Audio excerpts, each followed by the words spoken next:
早上9點，我走進昨天開過6小時危機會議的會議室。同一批人坐在同一批位置。顧清言抬頭問我：“江瑤，10點的上線會議，你準備好了嗎？”他右手虎口還纏着紗布。昨天測試機從架上滑下來，是他替我擋了一下才劃傷。我指着那塊紗布：“你的手怎麼傷的？”他低頭看了2秒，不知道。我沒有立刻回答。昨天他明明和我一起留到深夜，還親口同意先暫停測試。可他現在看我的眼神，像那6個小時根本沒有存在過。我轉身問另外3名同事昨天的故障、會議和停機要求，答案一模一樣。他們記得前天，記得更早的專案細節，唯獨昨天像被整齊剪掉了一頁。會議錄音是空的，故障工單停在前天，版本記錄也沒有昨天那次異常。數位系統給出的答案比人更乾脆，昨天什麼都沒發生。如果只有我記得，我的記憶就不是證據。我把包裡所有東西倒在桌上，直到一張折過2次的紙滑到桌沿。那是昨天的暫停意向書，顧清言的簽名還在最下方。我把紙推到他面前：“你認得這個簽名嗎？”顧清言看了很久，最後點頭。是我的。我追問：“那就先停掉5天後的擴測。”他卻把紙推回來。我承認我簽過，不代表我能用一段不存在的記憶停掉整個計劃。我把意向書收回資料夾，只證明昨天存在，卻不能解釋昨天為什麼消失。想讓任何人真正停手，我得找到一個明天醒來還能重新成立的證據。我直接去找陳彥洲，把紙本意向書放在他桌上。先別問我昨天發生什麼，比對我和其他封閉測試者，找唯一的系統差異。他調出裝置清單，一列一列往下合。幾分鐘後，游標停在版本欄，其他人昨晚都完成了 7.4 更新。你還在 7.3？ 我想起昨晚手機跳出的更新通知。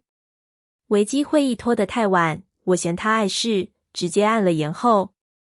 原來我唯一做的不同的事，只是沒有更新。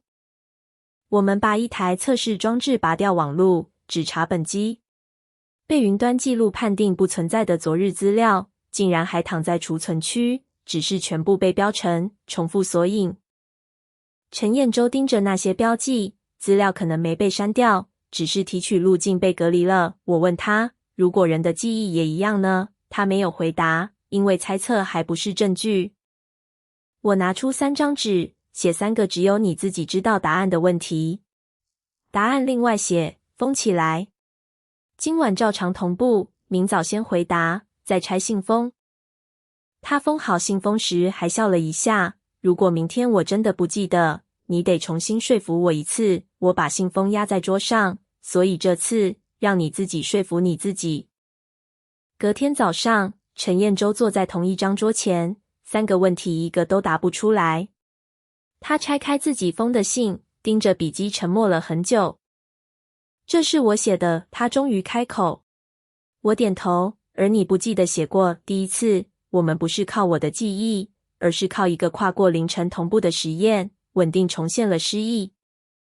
我帶着陳彥洲的信封去找顧清言，原以為這次至少能延續昨天的停機討論。他打開今日工作清單，裡面卻連暫停2個字都沒有。昨天我們談過，我把實驗結果放下。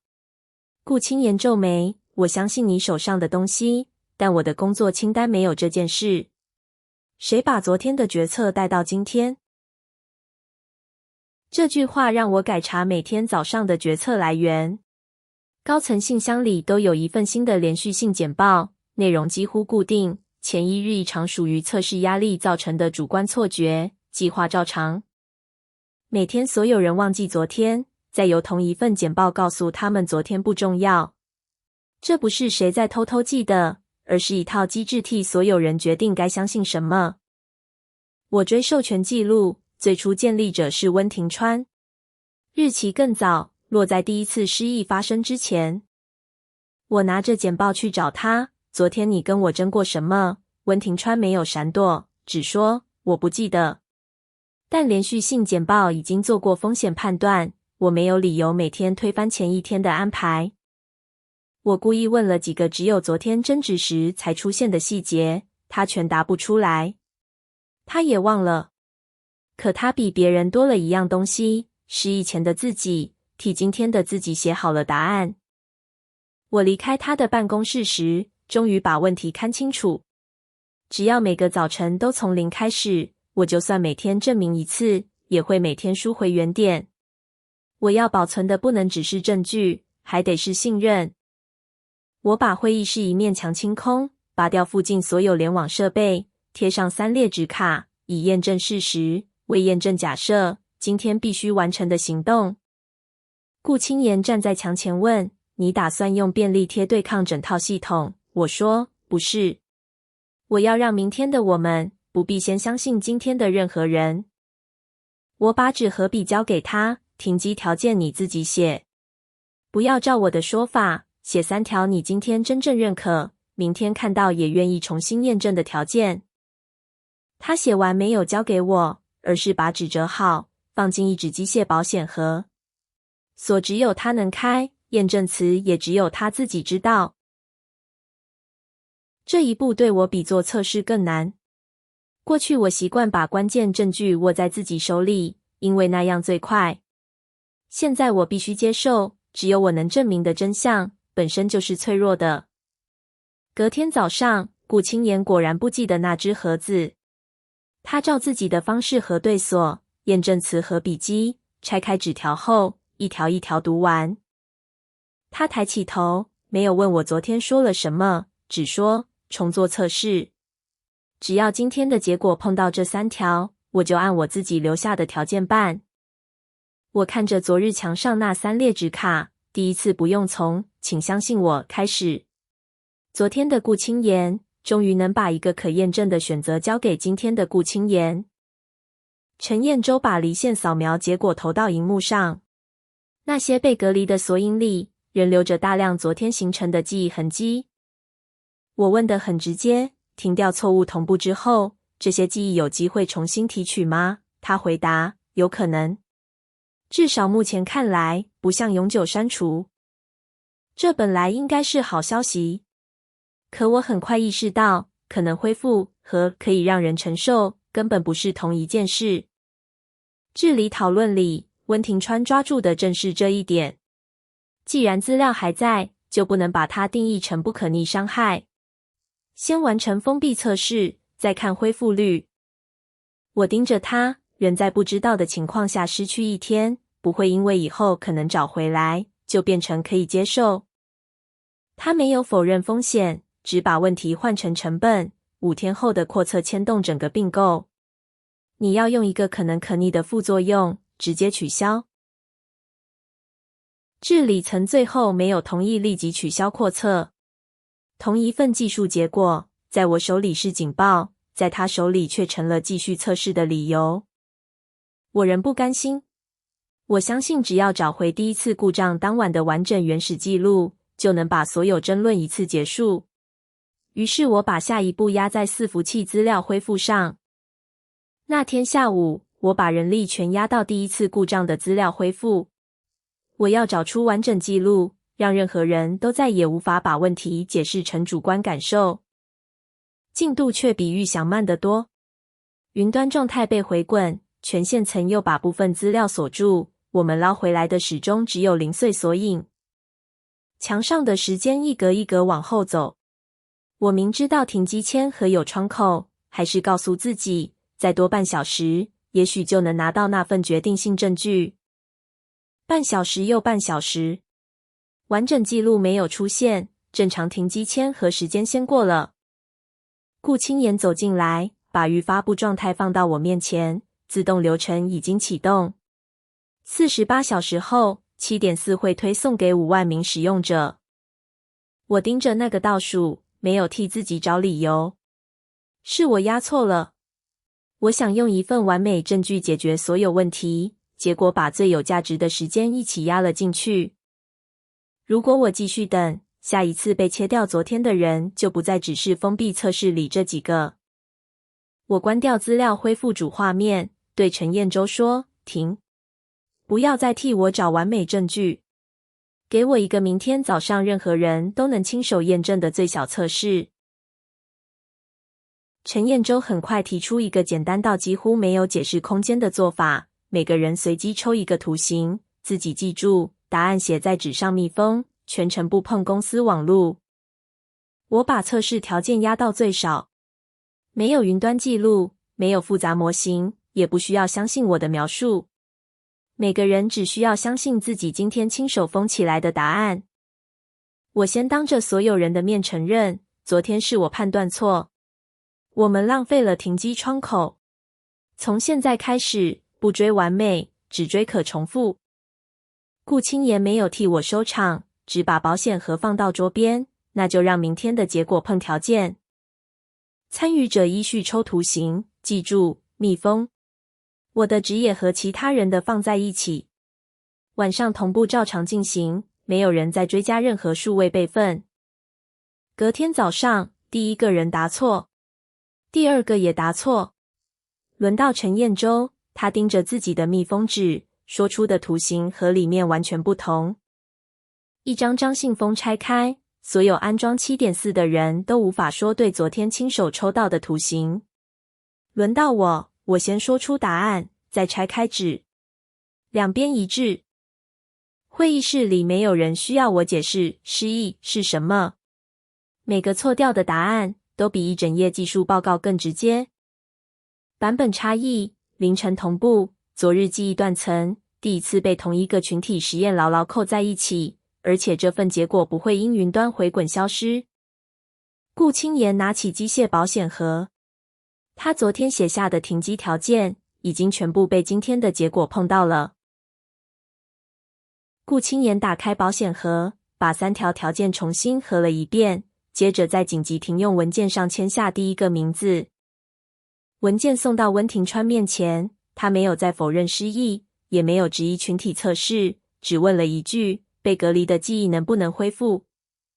陳彥洲回答：有恢復可能。溫庭川把筆放回桌上，那我不簽。可逆風險不值得直接毀掉整個擴測和併購。我說：你談的是公司能不能承受取消測試，我談的是5萬個人有沒有同意把自己的一天拿來承受。他仍然拒絕第二簽。正常停機路徑就卡在那支沒有落下去的筆上。我轉身去查治理規章，不再和他重複同一場價值爭論。重大人體風險條款裡有一條替代授權程序，條件很苛刻，必須證明決策者曾在清醒、知情的狀態下看見重大風險，仍決定繼續推進。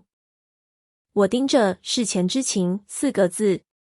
現在的溫庭川不記得第一次異常前的自己做過什麼。我要找的是那個還記得一切的溫庭川留下的判斷。我把連續性簡報的建立日期重新拉出來。他早於第一次失憶。既然溫庭川那時就準備讓明天的自己照着指令走，他一定預想過自己可能記不得。我對顧清言說：別查雲端，查他當時用過但沒有接公司網絡的實體設備。這次不是我一個人往下追。顧清言直接調出設備交接記錄，很快找到一台從未接入公司網絡的錄音筆。錄音筆放到桌上時，我沒有立刻按播放。這不是要證明他今天說謊，而是要確認第一次異常前，他究竟知道多少。錄音裡傳出溫庭川自己的聲音。他提到 7.4 可能在同步時，把最近24小時的記憶索引隔離。接着，他留下了真正重要的一句判斷：先跑完5天封閉測試，再看記憶恢復率，之後才決定要不要延後公開。顧清言把錄音停住。現在我們有了治理條款要求的東西，不是今天的推測，而是他在清醒、知道風險時做出的選擇。但我沒有把錄音當成最後一張牌。單一證據太容易再次變成單一爭議。我要讓它和群體測試、顧清言的跨日停機條件彼此獨立，又能互相扣住。我把3條證明鏈並排放在昨日牆上，群體離線測試證明風險正在發生，保險和證明停機條件跨日成立，錄音證明決策者事前知情。公開上線演示仍照原定時間開始。溫庭川像往常一樣推進商業流程，仿佛只要程序不停，風險就還能被留在封閉測試裡。輪到治理委員會確認上線條件時，我沒有先播放錄音，也沒有先指控任何人。我把密封紙和圖形卡放到桌上。先別相信我，我說，你們自己做一次。今天留下答案，照安全版流程驗證，先確認我們現在面對的是不是同一件事。每個決策者都親手留下只有自己知道的標記。這一步看起來慢，卻把最重要的權利從我的敘述裡拿了出去。驗證結果出來時，和封閉測試一致。那一刻，沒有人還能把記憶斷層說成我的主觀判斷。溫庭川沉默片刻，終於改口：“我承認有風險，但可以只停睡眠同步，其他功能照常上線。”他不再否認故障，而是試圖縮小故障的邊界。最後的爭點從有沒有問題變成能不能切掉問題後繼續上線。陳彥洲把之前留下的離線資料調出來，指向同一層同步結構 7.4 的記憶索引和雲端回滾共用同步層。現版本不能安全拆開。溫庭川問：只關記憶部分也不行？陳彥洲搖頭，沒有可驗證的切割路徑。現在硬拆，只是把未知風險換個名字。我把群體驗證結果放到治理委員會面前，再放上顧清言已完成的第一簽，最後才把那支離線錄音筆推到桌中央。錄音再次播放，失憶前的溫庭川清楚說出24小時記憶索引可能被隔離，也清楚說出他仍決定繼續5日測試。我沒有問他今天記不記得，我只說今天的失憶不能取消昨天已經做出的知情決策。重大人體風險條款的條件已經成立，替代授權程序被正式啟動。溫庭川仍反對，但他的第二簽不再是唯一能決定系統命運的門。顧清言重新打開保險盒，那3條是他在記憶完整時親手寫下的，也是他今天重新驗證過的。他完成了替代授權，權限落到我手上。我沒有再等任何新的報告，直接下達關閉 7.4 同步，取消5萬人公開推送的指令。主控畫面上的預發布狀態一項一項熄掉。48小時的倒數停在那裡，沒有再往下一秒走。我沒有覺得自己贏了誰。那一刻我只在想一件事，今晚不再執行錯誤同步，明天早上他們還會不會再次失去昨天？隔天早上，顧清言推開會議室的門，第一句話不是問今天要做什麼，他直接說出昨天關閉推送時他最後核過的3條條件。我沒有提醒他，也沒有把任何紙推過去。他記得，那是這幾天裡第一次有人帶着完整的昨天走進今天。陳彥洲也記得昨天的測試，他重新掃描被隔離索引，確認停止錯誤同步後，多數記憶痕跡開始恢復正常提取。這個結果讓我鬆了一口氣，卻沒有改變責任。記憶可以恢復，不代表任何人有權在沒有知情的情況下先替別人失去一天。公司最終公開承認封閉測試中的知情與治理失敗，5萬人的擴測無限期取消，外部調查正式進場。溫庭川失去回聲計劃的控制權。我主導通報時，沒有把事故寫成短暫技術故障。真正失效的不只是一段索引，而是一套把可恢復當成可接受的決策方式。會後，顧清言把那只最早裝過停機條件的機械保險盒交給我，留着吧。這次他救了我們不少時間。我接過盒子，卻沒有帶回自己的辦公室。我把它放進新設的公開風險室，和離線驗證流程一起，讓所有人都能查驗。以前我總覺得，只要我記得，我掌握，我能證明，就足夠把事情守住。這次我才真正明白，只有一個人記得的真相，仍然可能被世界每天重製。真正可靠的不是誰永遠不會忘，而是即使所有人都忘了，我們仍留下足夠清楚的路，讓任何人醒來後都能重新走到同一個真相面前。